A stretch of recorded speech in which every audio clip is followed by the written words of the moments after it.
on some very basic immigration law-related subjects. Specifically, we'll be talking about. Let me know if you guys can see the screen. Can you guys see the slides? No. Weird.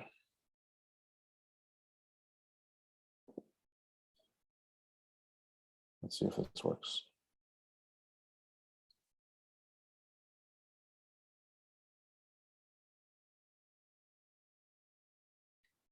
How about now? Yes? Okay. We can see it now. So we'll cover a few different topics related to immigration law, but specifically I wanted to focus on a few things related to Illinois immigration-related policies. So policies that have been passed at the state level across the last 2 decades that impact immigration communities and immigration students. The common types of immigration relief that we normally see in the practice of immigration law, and then a brief sort of know your rights on Fourth and Fifth Amendment protections. But before we begin, I sort of want to sort of introduce myself and talk a little bit about my story. So I was born in Mexico and came to the US when I was 2 years old. We came on tourist visas, but eventually overstayed those visas. And I became undocumented for the following 28 years. I became a permanent resident in 2019, soon after I married my US citizen wife and she petitioned for me. So I was undocumented for 20. Hello? Yes, can you guys hear me? I was undocumented for close to 22 years. And then I had DACA for about 6 years and then became a permanent resident. So immigration is a very important issue to me. It's a very personal. It's something that's affected me in my personal life, but also my career, as well as countless of my many clients that I've represented over the years. And so as we discuss this topic, I just want to sort of encourage you and ask you all to think about somebody in your life, whether it's yourself, a family member, a friend, a teacher or a student who you know was an immigrant, whether they came here with status or without status, with some form of immigration status, then think of them in the situation, and more than anything, think about it as something that impacts individuals and families, and not something that we learn about in school and in law books, but something that has real impact. So with that being said, we'll move on. As Danny said, if you have any questions, please feel free to put them in the chat. So just want to give an overview on immigration in Illinois. These were updated recently. This is from the New American Economy, which is a think tank that studies and researches impact of immigration across different states, but also the entire country. And according to their data, immigrants in Illinois account for about 14% of Illinois' total population, with a contribution of about $8 billion in annual state and local taxes. That's not including federal income taxes, which we all just did last month, and actually 2 months ago in April. There are about 117,000 immigrant entrepreneurs in Illinois, around 900,000 naturalized Illinois US citizens. So these are individuals who came to the US as immigrants and later went through the process of becoming US citizens, which means that they are eligible to vote now in local and federal elections. Moreover, there's around 55,000 DACA eligible individuals in Illinois. So that number is a little deceiving because, as you know, DACA has been sort of limited over the last, since 2018. And so there are thousands of individuals who would otherwise qualify for DACA, but because of the litigation with the program, they have not been able to apply for DACA. But if they were able to apply for DACA and the program was reopened, we'd have around 55,000 individuals that would be part of that program. There's around 400,000 undocumented Illinoisans. These are individuals who came to the US either with status and then lost status, like my family situation, where we came here with tourist visas, but then those expired. and we remained in the U.S. living without any sort of formal immigration status. There's around 20% of immigrants have a college degree, around 15% have a graduate degree, and approximately 1 in 10 U.S. citizen children living in Illinois live with somebody who's undocumented or have a undocumented family member. There's around a little under 500,000 immigrant homeowners, and around 90% of the DACA eligible workforce is currently employed. And entrepreneurs in Illinois have around $2.8 billion in business income from their immigrant-owned firms. So that's just an overview of some of the immigration data in Illinois. I want to move on to Illinois-specific immigration policies. I'm not sure if many of you are aware of how progressive Illinois has been throughout the years in terms of putting forward legislation and policies that impact immigrants in a positive way. And one of the ways that they've done that over the years, and one way that it's impacted specifically this audience, students and schools and teachers, is through the in-state tuition for undocumented students. So this was something that was passed in 2003, soon after the first DREAM Act was introduced in 2001. And the purpose of this policy was to ensure that individuals who had lived in the state for a certain number of years and who had graduated from an Illinois high school would be eligible to go to a post-secondary education, to a college or a university without having to pay international or out-of-state tuition. And so that was a big help for a lot of individuals. I personally benefited from this legislation when I graduated from high school in 2006. And when I entered the University of Illinois in Champaign-Urbana, that following fall, in the fall of 2006, I was able to enroll and pay in-state tuition as opposed to paying 3 times as much as an international student. So Illinois was sort of one of the first states to lead on that. You may be familiar that some states initially passed in-state tuition bills like this and then revoked them. But in many cases, states have been reticent to put forward these types of legislation. So we're very lucky in Illinois to have these types of bills. In 2006, there was the All Kids for Undocumented Minors. So this is state-provided health insurance for any child, regardless of status, under the age of 18, could access healthcare and healthcare insurance. So that's a big plus for students and children. And then in 2013, there was a big push to pass driver's licenses for individuals without social security numbers. And so Illinois is maybe one of a dozen and a half states who now provide for driver's licenses to individuals without social security numbers. And that's a big benefit to everyone, not only just the immigrants, but also the general public, because now individuals can study for the test, go through the DMV to do the driving test. They're required to have insurance. They're required to pass all the same things that everyone else is required to do. And so as a result of that, not only do we have safe drivers, but we also have insured drivers. And that's a big plus for everyone across the board. In 2017, there was the Trust Act, which then was reinforced through the New Way Forward Act just last year. And the same thing with the Voices Act, which was reinforced by New Way Forward. The Trust Act basically, we'll talk a little bit more about this, but essentially it followed in the steps of California and a couple of other states to ensure that local law enforcement in the state did not cooperate with federal immigration officers, that they did not enter into private contracts to use public facilities like county jails as ICE detention centers, and that prohibited local law enforcement. Let's say if you were stopped in a traffic stop, the police officer or the sheriff or the state trooper was not allowed or is not allowed to ask you about your immigration status at all. And so that was in 2017, reinforced in 2021 with stronger protections.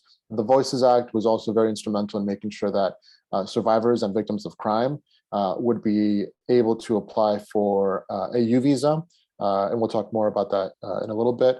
But essentially, oftentimes, many counties and many courts and many police departments across the state, especially the further you got out from Chicago and the suburbs, the less likely you were able to get any cooperation from them to issue what's called a U visa certification letter, which is necessary in applying for the U visa application. Oftentimes, police departments would not issue you a certification letter, and that would leave individuals without the opportunity to apply for the U visa. And so, under the Voices Act, law enforcement agencies across the state are now directed, they're obligated to, at the very least, provide you with an answer if they will provide you with a certification letter or not. And if they will, and if they are going to provide you with a certification letter, they have to do it within a certain period of time. And then most recently, there was a change in 2021, an expansion of protections for individuals with DACA to prohibit discrimination in the workforce. And this is something that we saw, and I got questions from different schools and different teachers. Students would go apply for work, and the employer would find out that they had DACA, and they would not be hired because either the employer didn't know what the DACA work permit was about, or they didn't want to take the risk of hiring somebody on and having to lose them in a year and a half when that person's DACA status expired. So under this new legislation, employers are prohibited from discriminating against employees with DACA simply for having a DACA issued work permit. So yeah, as just a brief example of all the different types of legislation and policies that have been passed in Illinois across the last 2 decades. As I mentioned, the driver's licenses was a huge victory in the state. Prior to this legislation, if you weren't issued a Social Security number from the Social Security office, you would not be eligible to apply for a driver's license in Illinois. With the change, as long as you can provide proof of residence that you've lived in Illinois for at least 12 months, you are eligible for a driver's license. Obviously, you have to pass the vision and driving exam. If you're issued this driver's license, it's good for 3 years, and you can reapply after the 3rd year. It's only valid for driving purposes. On the card itself, it says cannot be used, or it's not for identification purposes. So you can't use it to, for example, board a commercial flight, to enter a sort of a federal facility. It's only for driving purposes, and it can be used to travel across the country. There shouldn't typically there might be issues with other law enforcement agencies accepting it, but under the law, because it's valid in Illinois, it should be valid in other states to use as a driver's license, but again, not for identification purposes.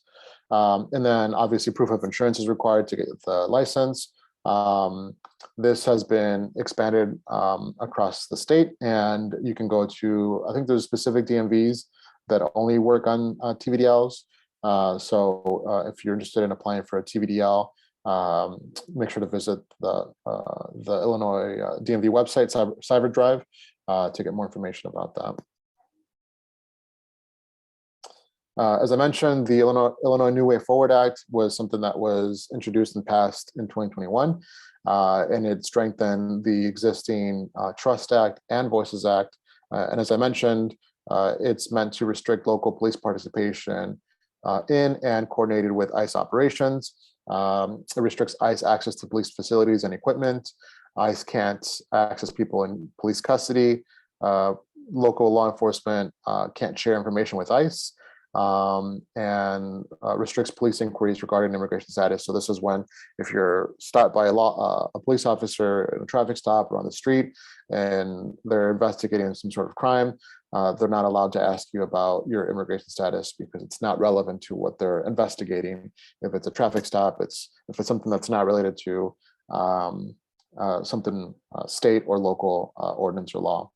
And then most importantly, this act ended county jail contracts with ICE to detain people on behalf of ICE. So in the past, if somebody was stopped and detained by Chicago Police Department or Bloomington Police Department, if there was an existing contract with ICE, that police department would send that person to their county jail, and then they would notify ICE that they had somebody in the country without proper legal status. ICE would then essentially either keep that person at the county jail if ICE was operating in that jail, or they would come to the county jail and pick up the individual to place them in federal detention. So that no longer exists. And as a result, you may have seen stories about sort of a scrambling of county jails and individuals who are currently detained for immigration purposes. They've been sort of sent to neighboring states while they await their case to be concluded. So in Illinois, for example, Kankakee was closed. Well, they're in the process of closing and moving individuals to other detention centers. But Kankakee, McHenry, Broadview, those are all either closed or are in the process of closing. But unfortunately, those individuals are now either in Wisconsin, Indiana, Kentucky, and I believe sometimes in Michigan. But that's a result of the closing of the detention centers in Illinois. In terms of the Voices Act, as I mentioned, this is something that impacts survivors and victims of certain crimes. Typically, in my practice, I see this when it comes to cases involving domestic violence, sexual assault, armed robberies. Those are the most common types of cases that I see. It's not. It's all virtual. Can I ask everyone to mute themselves?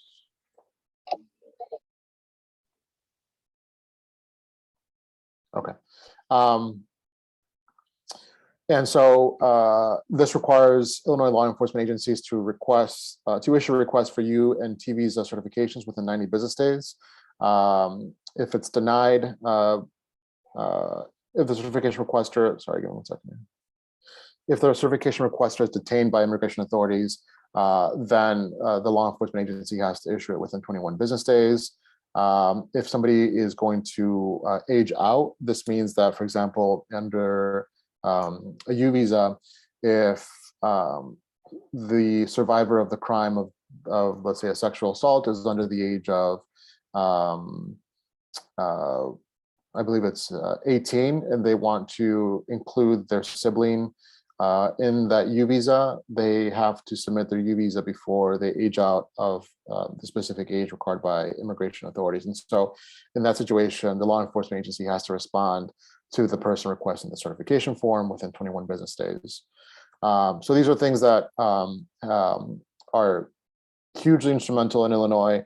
It's helped individuals apply for U visas and T visas. The T visa specifically is for individuals who've been victims of trafficking.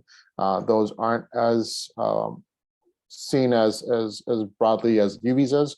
But if you or your relative or somebody you know has been the survivor or a victim of a crime, please make sure to reach out to a immigration attorney to assess their eligibility for a U visa. And if they are eligible for a U visa, then it's a long process, not only just to get all the documents that is needed for the U visa filing, but also the current wait time for U visas is 7 to 10, maybe 15 years, depending on how many applications were filed in a specific time. So, but at the very least, the process can get started under the Illinois Voices Act. In terms of common types of immigration relief that we see in immigration practice, there's a few terms that you all should know when you talk to immigration attorneys or when you talk about immigration law. So, for example, USC is someone who is a U.S. citizen. An LPR is somebody who is a lawful permanent resident. EWI or EWI is somebody who entered without inspection. This is somebody who entered without a visa or without permission from the U.S. government to lawfully enter the United States. ERO is expedited removal order. That sometimes you'll see that in cases where somebody's been detained or is about to be deported. NTAs, it's a notice to appear. This is a document that that ICE issues an individual to appear at the immigration court. And then IR is an immediate relative. So this is somebody who is either the parent, the child, or a spouse of a U.S. citizen who's looking to apply for permanent status or legal status. So affirmative forms of relief, this affirmative means that you are actively applying, you're actively pursuing it as opposed to defensively. So affirmative is something that happens when the individual hires either an attorney or goes to a nonprofit that has Department of Justice representatives, and they say, I want to petition so-and-so, or I want to apply for a certain type of benefit. Let's put everything together and we'll submit it to immigration. That's an affirmative form of relief. Typically, the most common things you'll hear or see are family petitions. So this is when a U.S. citizen or permanent resident parent, child, or child over 21 years of age, spouse can petition for their child, parent, or spouse. Additionally, U.S. citizen siblings can petition for their siblings, their non-U.S. citizen siblings. But that process is close, depending on what country you're from, it could take anywhere between 10 to 20 years to get that visa at the front of the line and start the process. And so that's under the family petitions. Again, just to reiterate that you have to either be related to a U.S. citizen parent, spouse, or child, in some cases a sibling, or if it's not a U.S. citizen, it can be a permanent resident in certain situations. As I mentioned in the previous slide, for the U visas, this is a benefit for victims or survivors of specific crimes, domestic violence, armed robbery, sexual assault, sort of very serious crimes. Cooperation, you need to have cooperation with the investigating law enforcement agency. There has to be evidence of physical, emotional, and/or economic injury. And then, as I mentioned, in order to apply for the U visa, you have to submit a certification form issued to you by the law enforcement agency that investigated that crime. Deferred action for childhood arrivals. This has changed in the last several years because of the ongoing litigation. So at the moment, U.S. Citizenship and Immigration Services, which is the organization, the federal agency that processes immigration applications, they are currently restricted to only accepting renewal applications. So they will only process applications from individuals who have previously held DACA status, but that also includes individuals who have had DACA status in the past and have had their DACA status expire for more than 1 year. Those individuals can still renew their DACA, but they have to submit their application as if it was an initial application. But USAS will accept it and will renew it accordingly, as long as that person had DACA at some point in the past before DACA was limited in its scope. And this actually, this is a mistake, but USAS is currently processing advanced parole applications for DACA, for individuals with DACA. And so if you're not familiar, advanced parole is a benefit for individuals who have DACA. This benefit allows them to travel outside of the United States for 3 different reasons. 1, it could be for academic reasons, 2, for work, and 3, for humanitarian reasons. And so typically you see individuals with DACA apply for advanced parole to visit family members. So that would fall under the humanitarian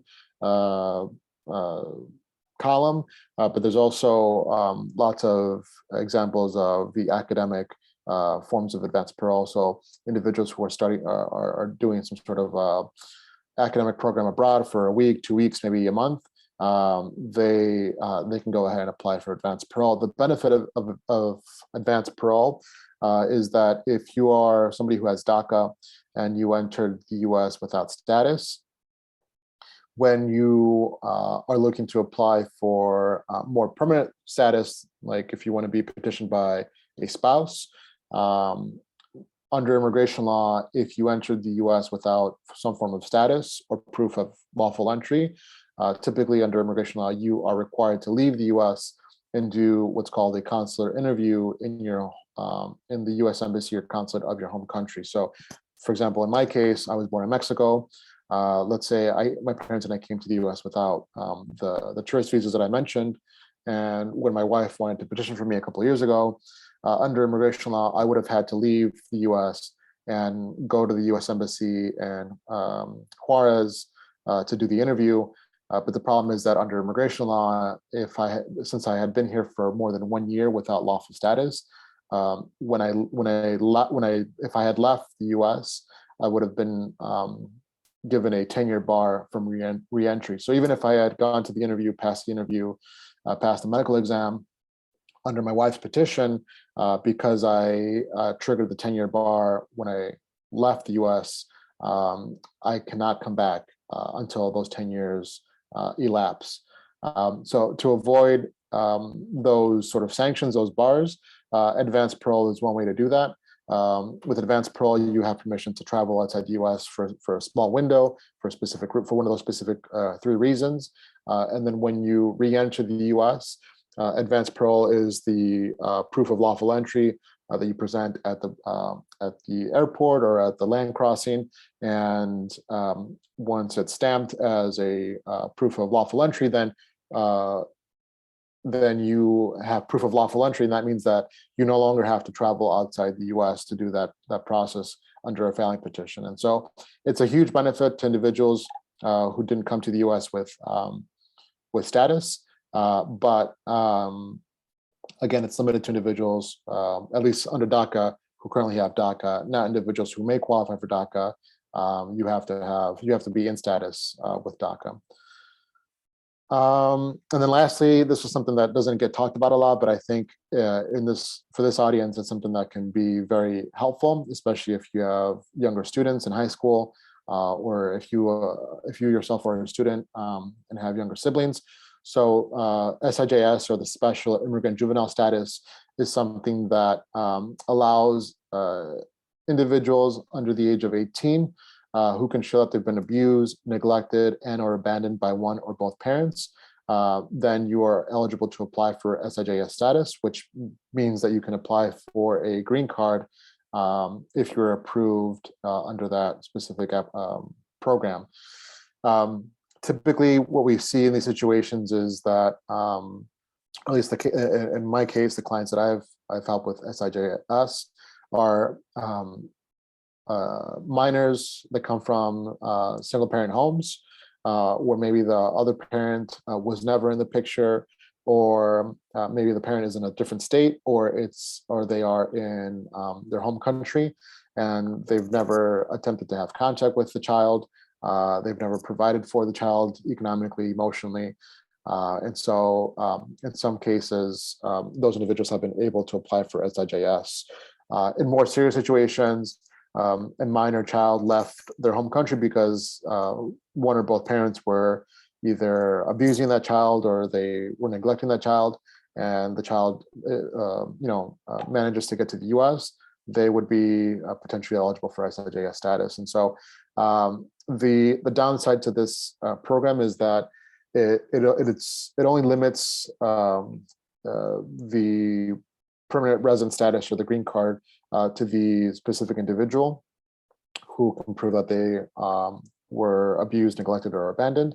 And under their status, under the green card, they would not be able to apply for anybody else in the future. And so it's very limited, but in situations where this may exist, it might be a good alternative for that minor to go ahead and apply for some form of permanent status. In terms of defensive forms of relief, this is forms of relief for applications that individuals can apply for if they are facing deportation.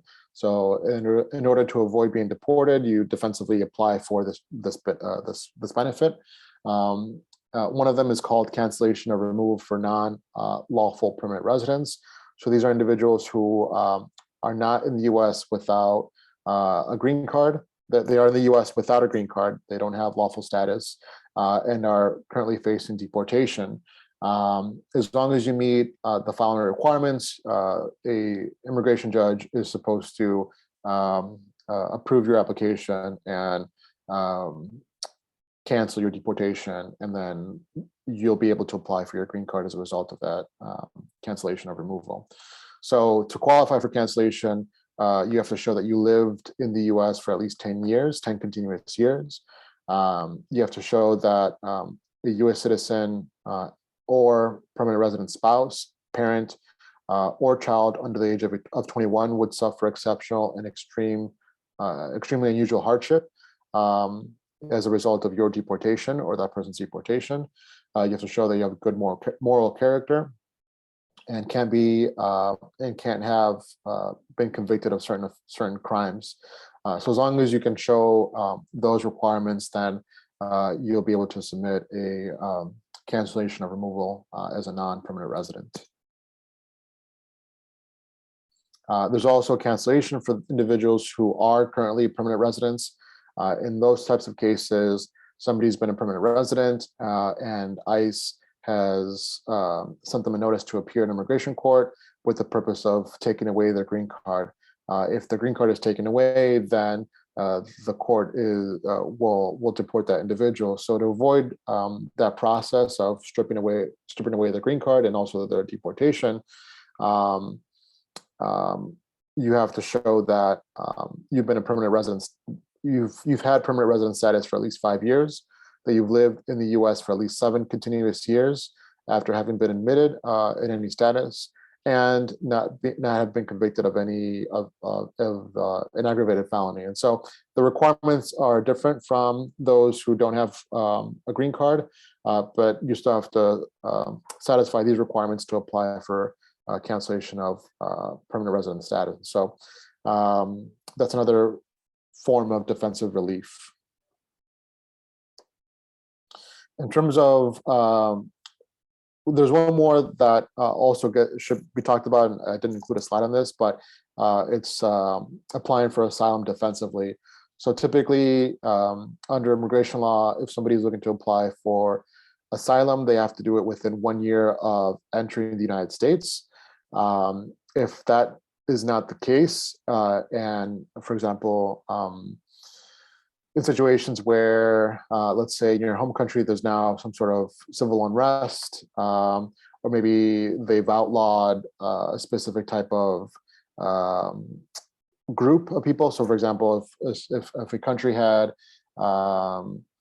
gay marriage was lawful, and then after a new administration, they made it unlawful, but also they persecuted members of the LGBTQ community, and you are yourself a member of that community, and the government wants to deport you back to your home country. Obviously, it wouldn't be safe for you to go back to your home country because of the of your identity and what that means in terms of being protected under the laws of your home country.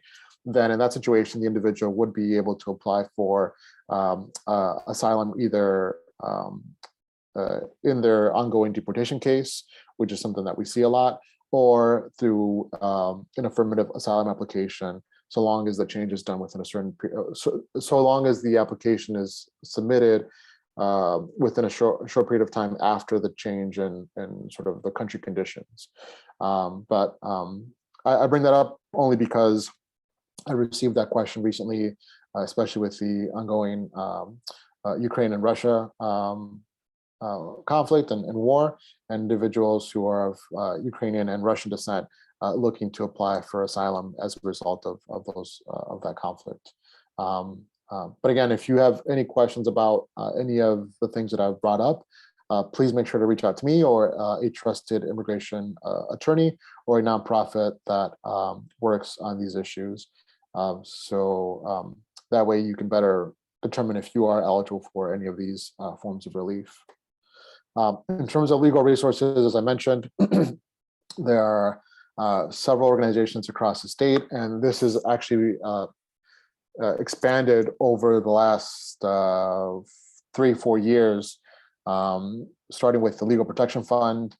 This was a program started by the city of Chicago in partnership with the National Immigrant Justice Center They're based in Chicago, but they provide representation to individuals across the entire state and to individuals in Northwest Indiana, as well as the Resurrection Project. So individuals this is a program that benefits City of Chicago residents who meet specific income levels. They, if they need immigration legal services, they can contact either NIJC or the Resurrection Project, and if they qualify, they can be represented at no cost to that individual. The individual would only have to provide the immigration fees that are paid directly to immigration, but in terms of attorney's fees or lawyer fees, if you qualify under the Legal Protection Fund, you don't have to pay legal fees for your case. And then in 2018, if not 2019, Access to Justice was created through the state of Illinois. This was a $10 million program aimed at increasing legal services in communities outside of Chicago, in the suburbs and Western and Central Illinois, with the purpose of increasing access to immigration legal services, but also services for communities affected by incarceration. So whether it's cleaning your criminal record, sealing your criminal record, but also any other issue related to individuals who've been incarcerated, whether it's discrimination in housing, employment, et cetera, et cetera. And so that was a program that was started a couple years ago. And then last year, the state increased the funding to $14 million. So that means that there are additional organizations across the state that provide legal services, but they've also started to expand the types of legal services to housing representation. So not only are they doing immigration and services to incarcerated communities, but also services on housing and housing discrimination. And so if you need legal services and you don't live in Chicago, maybe you live in a suburb, or you live in Bloomington, for example. In Bloomington, there's the Immigration Project. They are funded under the Access to Justice program, and they can provide you, at the very least, with a consultation, if not fully represent you in your case. And then most recently, in the last 2 years, the Cook County Public Defender's Office launched an immigration unit with the help of several nonprofit and community organizations in Chicago and Cook County in general.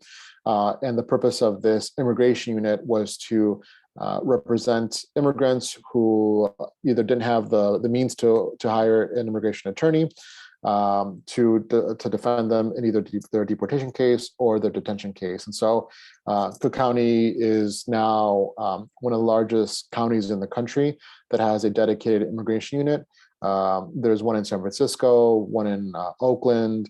One of the biggest ones is in New York, but now Chicago and Cook County can represent individuals who are facing detention and deportation and who don't have the means to hire a private attorney.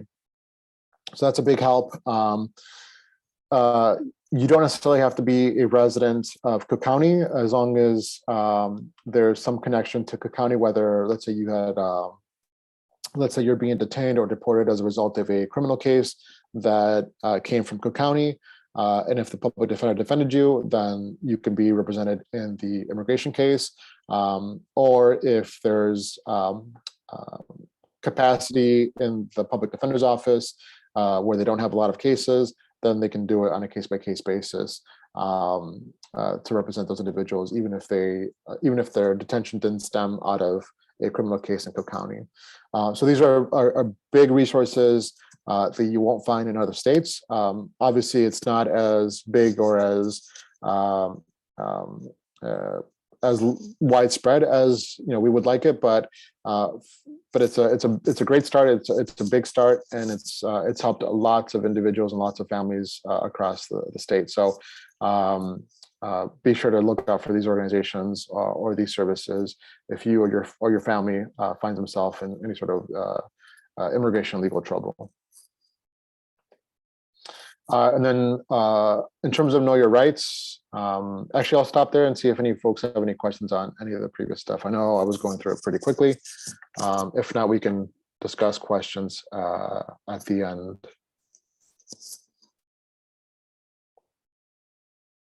Okay, so briefly in terms of know your rights, this is always important to know, but it was especially important under the previous presidential administration, where immigrants were being attacked very openly. But regardless, these are very important things to know, regardless of what administration is in power, and regardless of where you live in the country or in the state.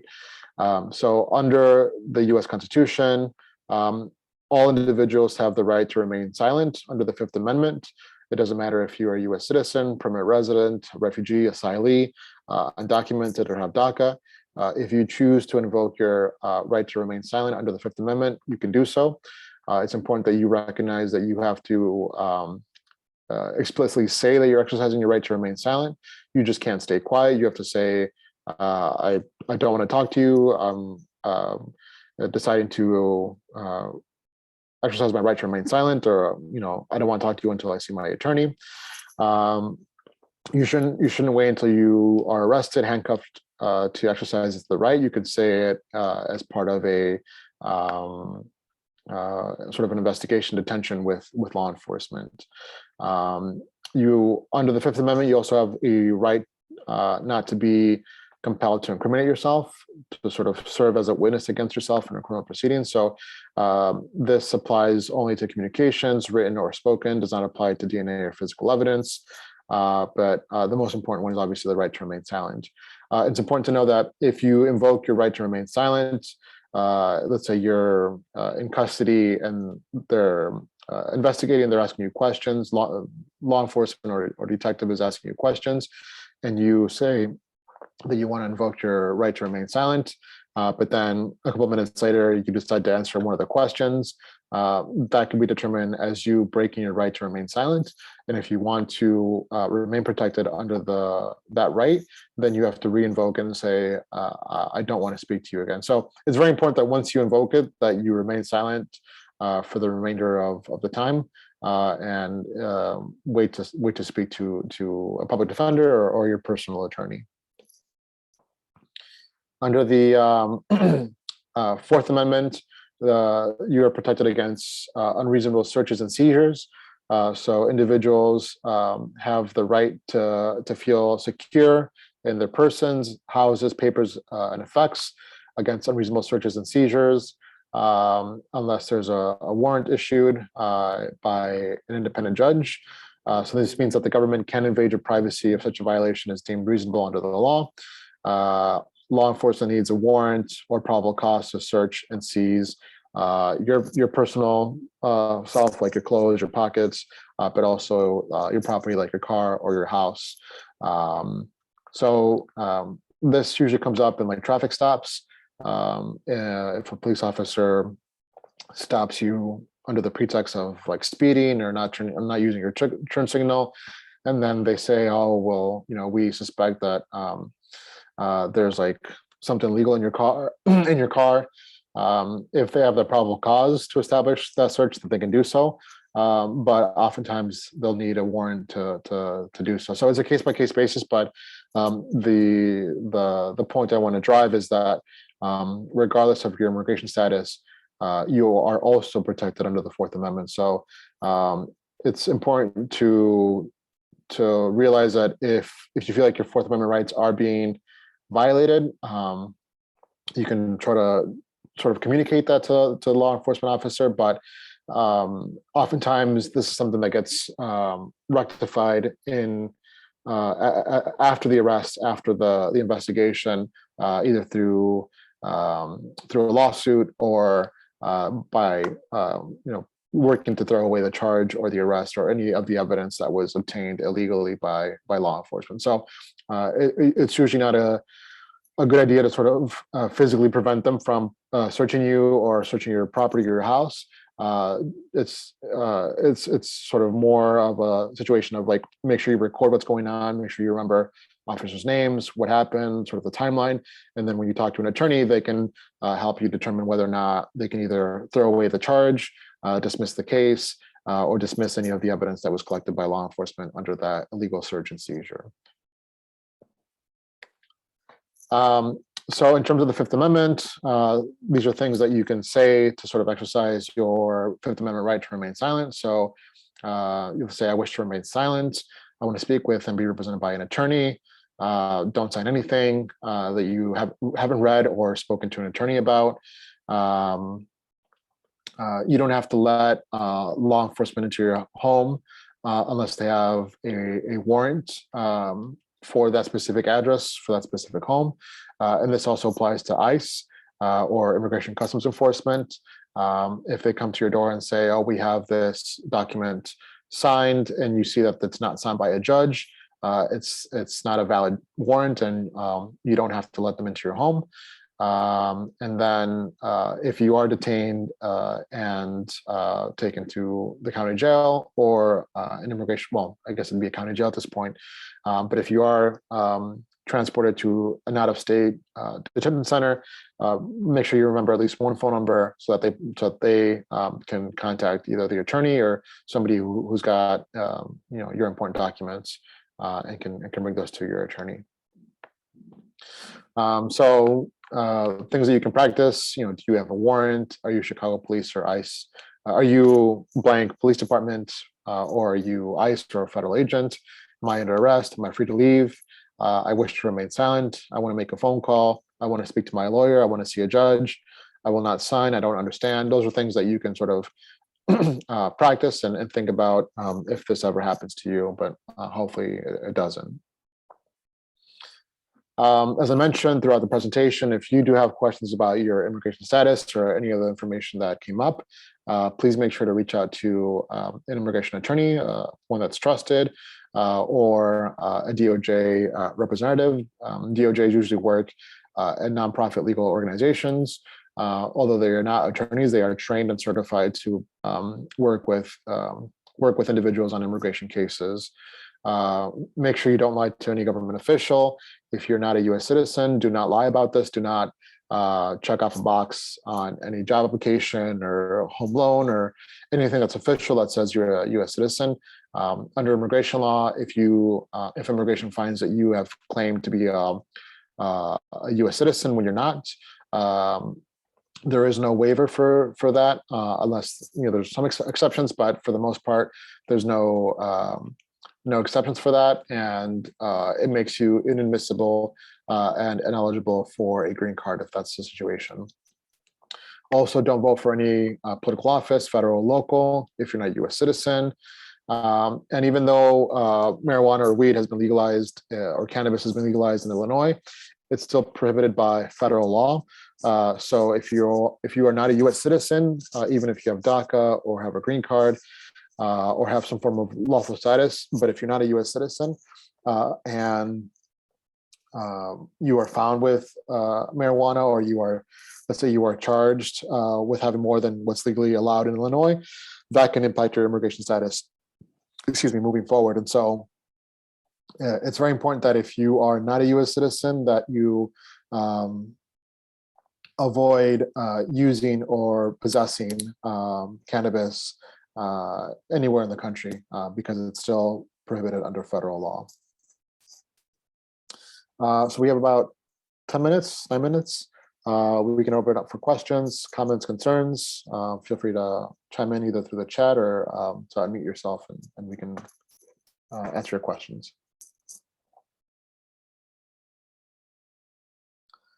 Let's see here. So there's a question in the chat from Andrea. What resources do you recommend for finding private immigration attorneys? I know the Immigration Coalition, the Illinois Coalition for Immigrant Refugee Rights, ICIRR.org, has a list of trusted private immigration attorneys. I would start with the Access to Justice Network to see if there is a nonprofit or organization near you that provides legal services. If they can't represent you or help you, they're going to know who to recommend you locally, and so that would be the best way to sort of go about finding a private immigration attorney.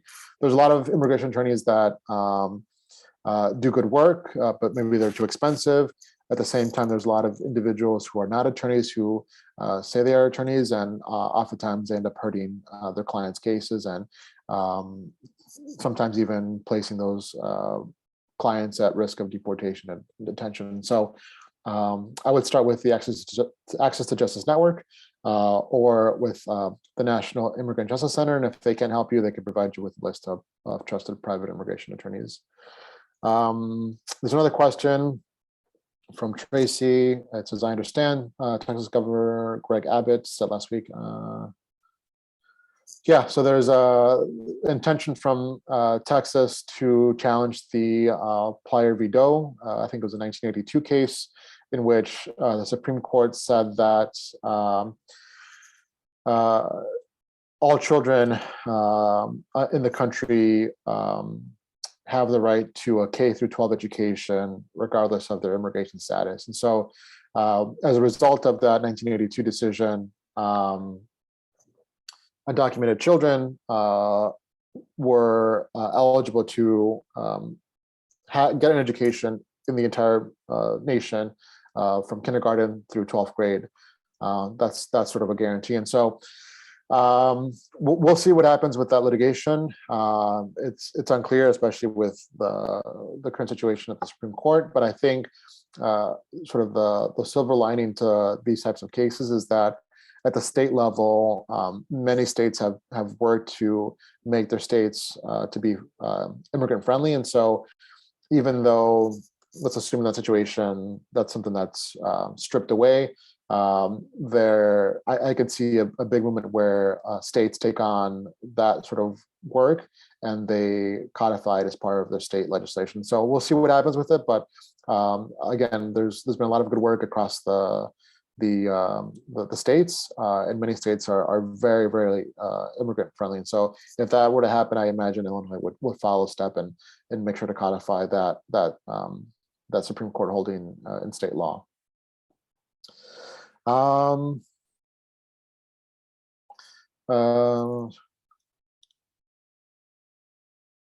So if somebody who was undocumented was coerced to invest in a product that was fake and made that person lose money, is this grounds for a form of relief? Potentially, it would depend on what the investigation, if there was, so there has to be an investigation, there has to be a police report made to a local police department or a sheriff's office or the state of Illinois. They have to investigate it, and based on what they investigate and what the crime that they're investigating comes out to be on the certification form, then there's a potential that person could qualify for a U visa. But the first step is reporting the crime or the incident, and then seeing and then cooperating with the investigation to see what law enforcement decides to charge it as, or as to what kind of crime to investigate it as in that situation. Thank you, Abel, for sharing the attorney referral list through ICER. It's a question from John. How difficult is it to obtain advance parole? Is an attorney needed? What's the timeline? So it's not very difficult to obtain advance parole. Advance parole is being processed. I haven't done them personally during this iteration, but I know of law firms and organizations that work on advance parole. I always recommend that you work with an attorney or a DOJ representative when working with immigration forms. They're always changing. They're always adding questions. They're always taking questions away. They're always wording them differently. And so because of that, I always recommend you work with an attorney or a DOJ representative.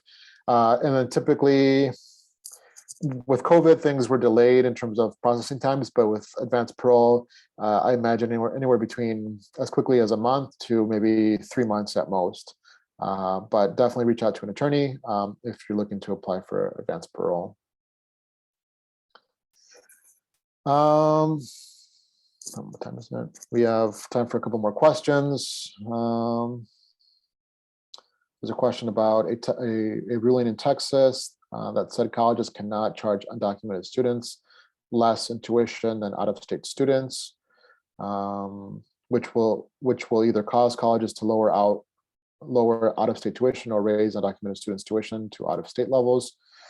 Do I foresee a tuition being challenged in this way in other states? So I think this is sort of similar in sort of intention to what they're trying to do with Plyer v. Doe.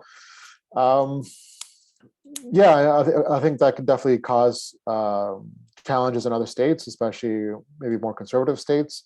And if that's the situation, I think it's going to be crucial for organizations and individuals impacted by these decisions to really become involved in the local fight to make sure to codify this or make sure that it's not left up to governors and executive decisions, that there's some sort of affirmative policy in place to ensure that that doesn't happen in your state. There's a lot of states that are actively reversing a lot of work that's been done. So, Texas, Florida, Arizona, but I think some states will tend to copy that, but I think in Illinois we'll be okay with that. But yeah, if that happens, we'll have to work and make sure that doesn't happen all the same.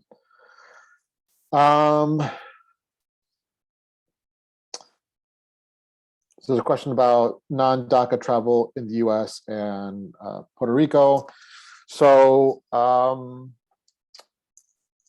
traveling is tricky, but really, if you have a driver's license from Illinois, like a TVDL, and you want to travel to another part of the country, the continental U.S., the lower 48 states, you can do so with no problem. Obviously, there's a greater risk if you travel close to the border. I think it's still within 100 miles. I think they were trying to expand it to 250 miles, but as long as you avoid sort of checkpoints, you should be okay to travel. Traveling to Puerto Rico is a little tricky because you would have to go either by plane or boat, and then in the situation you have to present documentation to board, for example, the plane.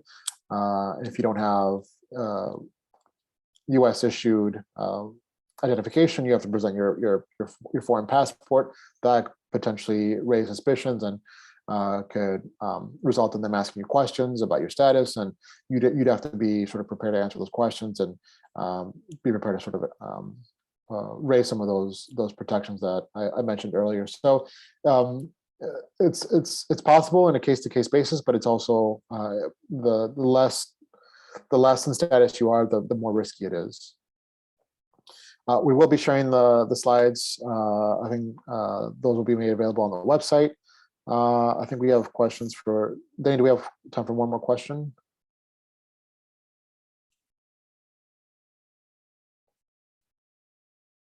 I'll just go ahead and answer this question then. Yeah. So for individuals who applied for DACA right when it closed, to new applicants, those applications that are still with USCIS and in process. So what happens if DACA gets reopened again?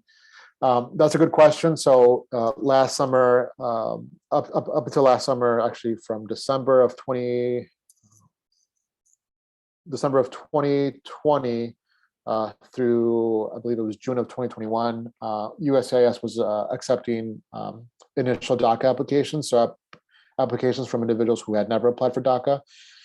But as a result of the ongoing litigation, in June of 2021, if your DACA application had not been processed and approved, then essentially what the courts did was they instructed immigration to hold on to those applications, not to reject them or send them back, but just to hold them in place while they waited out to see what the final decision was going to be in the lawsuit. So that lawsuit has not been concluded. And so that means that the individuals who applied for DACA for the first time and submitted their applications, but never got an approval letter, those applications are technically still at USCIS. They're sort of in sort of suspension. If DACA gets reopened again, it's unclear. Well, if DACA gets reopened under the current iteration of DACA, then most likely that application will be continued to be processed. And if you're approved, then you'll get your work permit. But there is an attempt by the current administration to restart or to have a second version of DACA. There was a public comment period a couple months ago. I think they're in the process of issuing a new proposed rule for DACA, for a new DACA program. It's unclear if that DACA program is reopened or that new program is sort of set in place, whether or not the applications from the first version of DACA can be used in the second iteration. So more than likely they'll submit, they'll issue new requirements and new processes, and you'll be required to submit a new DACA application for that second iteration. But again, if the lawsuit goes differently and they reopen DACA under the first iteration, and you have a DACA application pending, more than likely they'll move forward with that application, and you should be able to get that application processed. So yeah, if you have any questions, feel free to reach out to me. This is my email address, and we'll make sure to share the slides with everyone. Thanks again, Irakere, for presenting, for being with us this morning. Everyone, if you are interested in the next sessions, please go back to the app. Those next sessions will be starting at 10:45, and you can use the same type of process that you did to get to this session as well. So thanks again, everyone, and we'll see you in the next sessions.